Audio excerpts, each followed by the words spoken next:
그게 빗자루든 김치통이든 수저통이든 스카이콩콩이든 어머니의 손에 잡히는 모든 것이 저를 공격하는 무기가 되었습니다. 항상 잡히는 대로 절 공격하면서 나가 뒤져도 시원찮을 놈, 너 때문에 내 인생 다 망했다며 폭력적인 말을 수시로 했습니다. 그때 시뻘개진 어머니의 눈빛과 표정이 만화에 나오는 악당 같아서 잔뜩 겁을 집어먹은 저는 어머니를 피해 옷장 안이나 다락으로 가서 몸을 숨겼습니다. 어디 갔어 이 새끼? 나와! 당장 안 나와? 어머니는 마을에서 제일 예쁘고 화려했던 자신이 저를 낳고부터 다 망가졌다고, 그래서 제가 자신의 철천지 원수라고 하셨어요. 이 왼수 덩어리, 내 인생 망친 새끼. 저 새끼 저거 잘근잘근 씹어먹어도 모자라. 내가 내 인생 돌려놔 이 새끼야. 아 여보 왜 이래? 무슨 일이야? 당신 정신 차려. 어머니의 폐악질은 아버지가 안 계실 때 심해졌고, 아버지가 퇴근해서 돌아오시면 어머니는 피해자 코스프레를 하며 조용히 지셨어요. 여보, 나 대학도 가고 싶고 연기학원도 다니고 싶어. 종일 애만 보면서 주저앉고 싶지 않아. 하루 종일 집에만 있으려니 미쳐버릴 것 같다고. 그래. 차근차근 다시 시작하면 되지. 당장 학원 끊자. 응? 꿈이 너무 많았던 어머니는 저 때문에 모든 걸 잃었다며 저를 미워하셨어요. 모성보다 여성으로서의 삶이, 자식보다 자신의 인생이 더 소중했기에 저를 낳고 무력감에 빠지셨대요. 부모님은 하숙집 딸과 하숙생의 만남이 속도 위반과 결혼으로 이어진 케이스였는데요. 어떤 이유인지 몰라도 아버지의 퇴근이 점점 늦어지면서 어머니의 신경쇠약이 더 심해지셨어요. 제 기억엔 아버지가 농협이나 마을금고 같은 금융기관에서 일하셨던 것 같아요. 월급날이면 바삭하게 튀긴 통닭이나 말랑말랑한 풀빵을 사들고 와서는 다정한 목소리로 자고 있는 저를 깨워 제 손에 쥐어주셨고요. 이따금 저를 데리고 학교 운동장 가서 캐치볼을 함께했던 기억도 어렴풋하게 남아있습니다. 제일 선명한 기억은 저를 업고 헐레벌떡 뛰던 아버지의 뒷모습입니다. 그날은 바깥 날씨가 추웠는지 아니면 비가 왔는지 아버지와 저는 방에서 씨름을 하면서 놀았습니다. 제가 으아 기합을 넣으면서 아버지에게 달려들면 아버지가 저를 힘껏 들어올려서 쌓아놓은 이불 위에 착지시키는 우리 부자만의 놀이였습니다. 어머니는 집에 안 계셨던 것 같아요. 저는 으아 헐크 흉내를 내면서 아버지에게 달려들었는데 아버지가 장난을 친다고 몸을 피하셨는지 어쩌다 보니 제가 유리로 된 장식장으로 돌진해서 쿵 하고 머리를 박고 말았습니다. 장식장 유리가 와장창 깨지면서 저는 정신을 잃었던 것 같아요. 제가 정신이 들었을 때는 아버지의 등 위였는데 아래턱이 화끈거리고 아팠습니다. 아빠, 나 아파. 나 죽는 거야? 아니야 정빈아 괜찮아. 아빠가 정빈이 죽게 안 해. 다 괜찮을 거야. 조금만 참아. 우리 정빈이 용감하고 씩씩한 용사잖아. 그지? 응. 아버지는 정말 미친 속도로 저를 업고 뛰셨어요. 병원으로 가는 택시 안에서 부들부들 떨면서 저를 안고 괴로워하던 모습도 잔상으로 남아있습니다. 그렇게 전 오른쪽 턱 아래에 봉합수술을 받았고 6cm 정도의 흉터가 기다랗게 남았습니다. 집으로 돌아와서 이부자리에 누웠을 때 제 손을 잡고 기도하던 아버지의 모습이 어렴풋하게 남아있습니다. 아쉽게도 아버지의 얼굴이 가물가물해요. 왜냐면 그 일이 있고 얼마 안 있어 두 분이 헤어지셨거든요. 어머니 말로는 아버지가 바람을 피워서 이혼을 했다고 하셨지만 어린 나이에도 그 말이 믿기지 않았어요. 늘 술에 쩔어서 밖으로 나돌고 외박도 일삼던 사람은 정작 어머니였으니까요. 아무튼 어머니는 이혼하자마자 도망치듯 저를 데리고 낯선 곳으로 이사를 갔습니다. 지금 생각해도 어머니가 왜 저를 선택했는지 모르겠습니다. 딱히 저를 사랑해서는 아니었어요. 어쩌면 화풀이 상대가 필요했던 걸까요? 어머니와 단둘이 살게 되자 어머니의 괴롭힘은 더 심해졌어요. 밥을 차려주지 않는 날도 많았고요. 남자들을 만난다고 나가서 며칠씩 집을 비워두기도 했어요. 어떤 날엔 남자들을 집으로 데려오기도 했습니다. 그런 날이면 집안에서 나는 술 냄새가 죽도록 싫었어요. 그러다 남자들이 떠나고 화를 조절하지 못하면 어김없이 저에게 화풀이를 했어요. 그 당시는 엄마한테 마구 혼나고 난 직후 잠깐의 시간이 그나마 평안했을 정도예요. 엄마한테 혼나고 집에 혼자 울면서 잠들 때마다 아버지가 슈퍼맨처럼 나타나서 저를 구해주길 간절하게 바라고 또 바랬습니다. 하지만 아버지는 어머니와 이혼한 뒤로 단 한 번도 얼굴을 볼 수가 없었습니다. 아버지가 나를 버렸다는 사실이 믿기지 않았고 믿고 싶지 않았습니다. 초등학교 1학년 때였어요. 학교에 가져갈 준비물이 필요해서 어머니에게 말했을 뿐인데 어머니의 화가 폭발했습니다. 내가 지금 누구 때문에 이러고 사는데 내 인생 망친 주제에 뭐? 돈? 네 같은 왼수는 맞아야 정신을 차리지? 하면서 옆에 있던 나무 빗자루를 들고 저를 사정없이 난타하셨어요. 두 팔로 머리를 감싸고 매질을 피하면서 이렇게 가만히 있다간 죽을 수도 있겠구나 그런 생각을 했습니다. 그래서 일단 피하자 하는 마음으로 집을 뛰쳐나왔습니다. 어머니의 매질을 피해 일단 도망쳐 나왔는데 다시 집으로 돌아가기가 싫더라고요. 무작정 걸었습니다. 길을 걸어도 집으로 돌아가고 싶은 마음이 생기지 않았어요.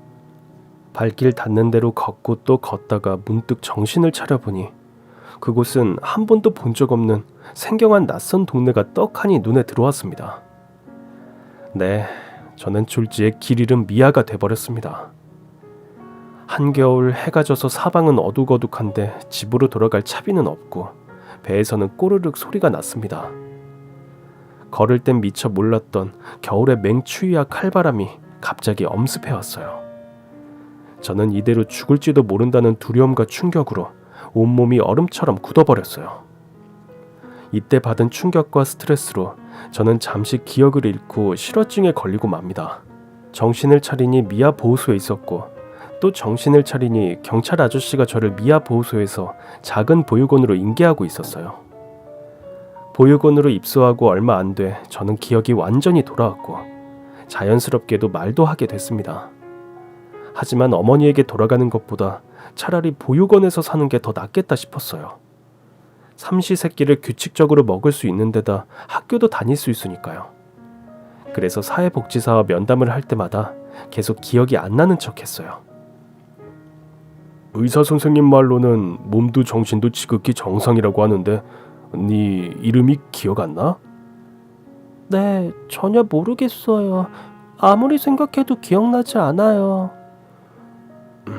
그럼 집은 어디에 살았는지 한번 떠올려봐. 아니요, 집도 모르겠어요. 어디에서 살았는지 누구랑 살았는지 전혀 기억이 없는데요. 아유, 기억이 안 나면 큰일인데. 그러다가 엄마 아빠 만나지도 못하고 여기서 살아야 하는데 자, 얼른 기억을 떠올려보자. 그래야 엄마 아빠를 다시 만나지. 저 그냥 여기서 살면 안 돼요? 저는 그냥 여기서 살고 싶어요. 보육원에 살고 싶어하는 애가 어디 있니? 부모님을 찾을 생각을 해야지. 전 여기가 좋아요. 아유, 참으로 별난 아이구나. 그렇게 저는 보육원에서 생활할 수 있게 되었습니다.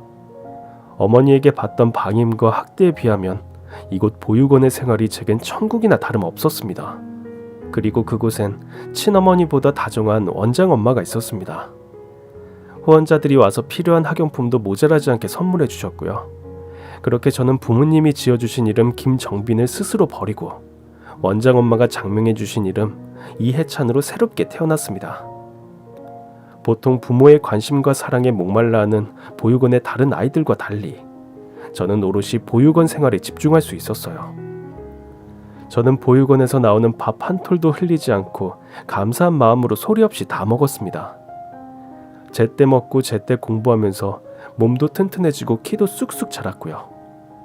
체력이 회복되고 집중력도 좋아지면서 학교 성적도 나날이 향상됐습니다. 중학생이 되면서부터 공부가 제일 쉬웠어요. 아니, 즐거웠습니다. 비록 소극적이고 내향적인 학생이었지만 성적이 우수해서 학교 선생님도 관심을 보이셨고요. 보육원에서도 이러다가 4년제 대학 진학자가 나오는 게 아니냐며 큰 기대를 모았습니다. 저희 보육원은 공부를 잘하면 대학 등록금을 내주고 나중에 졸업을 하면 본인의 회사에 입사까지 시켜주는 후원자분이 계셨거든요. 그 회사인 보육원 출신이 많았는데 회장님을 아버지라고 부른다고 해요. 저는 그곳을 목표로 공부하고 있었죠. 그런데 세상은 늘 내 뜻대로 움직이지 않더군요. 보육원엔 저를 안 입고하고 시기 질투하는 형들이 있었습니다. 보육원 형들의 강압적인 분위기에 시달리는 건 어제 오늘 일이 아니었지만 제가 고등학교에 진학한 뒤로 형들의 괴롭힘이 더 악랄해지고 심해졌습니다. 등교하려는데 신발이 없어지거나 교복을 커터칼로 난도질해놓는 건 애교였어요. 교과서와 참고서를 찢어서 화장실 변기에 넣는 일도 다반사였죠. 형들이 시설을 퇴소해야 하는 나이가 가까워지면서 형들의 구타와 막말이 절정에 이르렀습니다. 깊은 밤 모두가 잠든 시간에도 저를 불러내어 괴롭혔습니다. 아, 쭈그리 공부 좀 한다고 네가 뭐라도 된 것 같나 보지? 어디서 눈을 부릅뜨고 있어. 눈 깔아 이 새끼야. 원장이 뭘 했더라? 동생들의 모범이 되는 이해찬이? 동생들에게 새로운 길을 보여준다면서? 어디 그럼 우리 형들한테도 뭔가 보여줘야지. 안 그러냐? 그렇지. 오늘 이해찬이가 켄터키 치킨과 맥주 시원하게 한번 쏘자. 아, 형 죄송하지만 저 돈 없어요. 뭐? 선수끼리 왜 이래? 너 이번에 장학금 받았다며. 후원자들 다녀가는 걸 내 눈으로 똑똑히 봤는데 어디서 구라를 까고 있어. 아, 형들도 잘 알잖아요. 개인 후원금은 원장님이 저금해 주시는 거. 에이, 그건 내 알 바 아니고 우린 당장 맥주 한 잔에 치킨을 뜯어야 쓰겠고 계산은 물론 네가 해야겠고. 아, 정말 수준에 돈 한 푼도 없다니까요. 몇 번을 말해요. 아, 내가 그 방법까지 일일이 알려주랴? 원장실 가서 저금 통장을 잽시 오라고 이 새끼야. 아, 안되겠다. 이해찬이 오늘따라 말이 많네. 며칠 안 맞았다고 몸이 근질근질한가 본데. 야, 죽여. 형들의 욕설과 함께 무차별적인 발길질이 시작됐습니다. 이렇게 맞다가 죽을지도 모른다는 두려움. 어린 시절 엄마에게 맞던 기억이 떠올라 숨을 제대로 쉴 수 없었습니다. 무서웠습니다. 형들은 급기야 커터칼로 저를 위협하며 원장님 지갑에 있는 카드를 훔쳐서 돈을 찾아오라고 명령했습니다. 만일 이틀 안에도 빈손이다. 그럼 뭐 네 얼굴 상처? 그건 애교로 보이게 해준다. 원장님께 솔직하게 말씀드려볼까 했지만 그랬다간 형들한테 어떤 보복을 당할지 몰랐어요. 그래서 제가 선택한 곳은 36개 주랭랑 도망이었죠. 학교 폭력이라면 피해자가 다른 곳으로 전학이라도 갈 수 있지만 보육원 폭행은 그럴 수도 없었습니다. 겨우 17, 어린 나이에 무작정 보육원을 뛰쳐나와 길거리 생활을 시작하게 됐습니다. 처음엔 새벽부터 일하는 조그만 첨가물 판매 업체에서 일했는데요. 아르바이트생에게 숙식을 제공했기 때문에 학교를 다니지 않고 집이 없는 저에겐 아주 매력적인 조건이었습니다. 게다가 월급이 200만 원이나 된다고 해서 얼른 돈을 모아서 방도 구하고 검정고시도 준비해야지 했습니다. 캄캄한 새벽 4시부터 저녁 8시까지 무려 16시간 동안 일했어요. 지금으로 따지자면 최저임금에 못 미치는 액수였지만 저는 처음으로 밥벌이를 한다는 즐거움에 힘든 줄 모르고 일했습니다. 드디어 기다리고 기다리던 첫 월급날이 돌아왔는데 어찌된 영문인지 사장님이 월급을 주지 않는 거예요. 사장님, 뭐 잊으신 거 없으세요? 뭐? 내가 뭘 두고 갔냐? 아, 그게 아니고 실은 어제 15일이 제 월급날이었는데요. 그래? 그래서 뭐 어쩌라고? 제 월급 200만 원 주시기로 하셨는데 아무런 말씀이 없으셔서요. 와, 그렇게 안 받는데? 너 참 뻔뻔하구나. 너 여기서 먹고 저가면서 월급까지 받으려고? 처음 일할 때 숙식 제공에 월급 200이라고 하셨잖아요. 야, 어린 게 돈독이 올랐구나. 숙식을 제공하는데 돈까지 내놓으라고 하면 어디 가서 너 욕먹어. 아, 양심이 없어도 이렇게 없을까? 숙식을 제공해서 월급을 줄 수 없는 황당한 논리였지만 저는 아무런 저항을 하지 못했습니다. 저에겐 이런 일을 따져줄 어른이 없었기 때문입니다. 저는 돈이 필요했기 때문에 숙식 제공이 되는 주유소 세차장 아르바이트를 구했습니다. 그런데 여기선 월급의 30%를 보증금으로 떼었습니다. 3개월 내에 일을 그만두면 보증금을 돌려주지 않겠다고 했어요. 요즘 애들 책임감이 없어 그렇다고 하지만 돈은 적게 주고 일은 너무 많이 시켜서 그런 거더라고요. 앉아서 쉴 시간도 없고 밥 먹을 시간도 없이 일했습니다. 그래도 돈을 모아서 월세 10만 원짜리 고시원을 구했습니다. 34개 정도 되는 고시원방은 한 사람이 겨우 누울 수 있을 정도로 좁았고 지저분했습니다.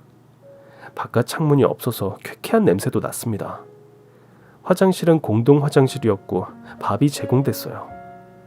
그곳에서 1년을 사는데 정말 우울증에 걸릴 것 같았습니다. 고시원 주민들도 대체로 술에 취해 있거나 우울했습니다. 저는 오직 잠만 해결할 수 있으면 된다고 생각했기 때문에 고시원 생활도 나쁘지 않았습니다. 한 번은 백화점 의류 매장 정규직으로 입사를 해서 저는 꿈에 부풀었죠. 그런데 3개월 만에 매장이 폐장된다며 직원들은 모두 그만두게 됐어요. 그런데 관리자가 재고 조사했더니 물건이 부족하다. 직원들이 나누어 손해배상을 해야 한다고 해서 실업자가 된 것도 서러운데 50만 원 정도를 배상해야 했어요.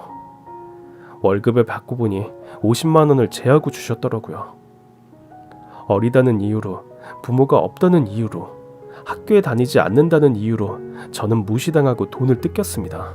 부모 동의서 없이 일을 하는 곳은 대체로 근무 조건이 열악했고 제가 생계를 위해 일한다는 걸 알게 된 고용주는 부당한 대우를 서슴지 않았어요.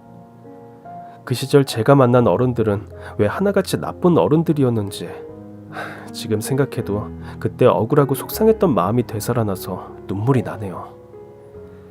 그렇게 힘든 하루하루를 버티고 버텨서 어느덧 저도 20살의 성인이 되었습니다. 그 무렵 전 고깃집에서 부지런히 일해서 돈을 차곡차곡 모으는 재미로 살고 있었어요. 적금 통장의 숫자가 늘어날수록 제 꿈이 가까워졌기 때문인데요. 그 당시 제 꿈은 제 가게를 차리는 거였거든요. 주인 아저씨의 어깨 너머로 착실하게 배운 사업 수완과 노하우로 언젠가 제 이름으로 된 고깃집을 내서 성공하겠다는 꿈에 부풀었습니다. 꿈이 있으니까 힘든 줄도 모르겠더라고요. 그러나 이 꿈도 한 통의 전화로 물거품이 되고 말았습니다. 그것도 제가 휴대폰을 산 지 얼마 되지 않았을 때입니다. 여보세요? 이해찬 씨 맞으시죠? 네, 그런데요. 아이고, 수고하십니다. 서울지검 범죄수사팀 김민재 수사관이라고 합니다. 다름이 아니고 본인과 관련된 명의도용 사건 때문에 몇 가지 사실 확인차 연락을 드렸습니다. 네? 명의도용이요? 얼마 전에 검거된 금융사기 조직범죄에 이해찬 씨가 연루되셨어요. 거기에 무더기로 나온 대포 통장 중에 이해찬 씨 통장이 있습니다. 제 통장이요? 네. 혹시 영등포구 물레지점 국민은행에 방문해서 통장을 개설한 일이 있으신가요? 아니요. 네, 명의 도용이 된 것 같으니 성실하게 답하시면 아무 피해 없을 겁니다. 제가 계좌번호 하나 불러드릴게요. 이게 안전계좌입니다. 이리로 이체를 하시면 됩니다. 네네, 알겠습니다. 저는 허겁지겁 계좌번호를 메모하고 불이 나게 은행으로 달려가 통장 안에 있던 제 전 재산을 안전계좌로 송금했습니다. 통장 잔고가 0으로 찍히는 것을 확인하는 순간 모골이 송연했습니다. 뭔가 잘못됐다. 가슴이 마구마구 뛰었습니다. 덜덜 떨리는 손으로 휴대폰에 찍힌 번호를 눌렀습니다. 신호가 가자마자 귀에 익은 여자의 목소리가 들려왔습니다. 지금 가신 전화번호는 결번이오니 다시 확인하고 걸어주시기 바랍니다. 손이 벌벌 떨렸습니다. 서울지검 누구였더라? 김민재? 서울지방중앙검찰청으로 전화를 걸어 김민재 사무관을 찾았습니다. 불길한 예감은 틀리지 않았고 그런 사람은 없다고 했어요. 17살 때부터 밤낮 가리지 않고 명절 휴일도 없이 일하며 못 먹고 못 입으면서 모은 돈을 하루아침에 날려버린 저는 그냥 죽고만 싶었습니다. 처음 직면하는 감당할 수 없는 현실 앞에 좌절하고 절망한 저는 삶에 대한 의지를 상실하고 그대로 주저앉고 말았습니다. 극도의 우울감과 무기력, 다시 일을 하고 먹고 씻고 하는 모든 것들이 무의미하게 느껴졌습니다.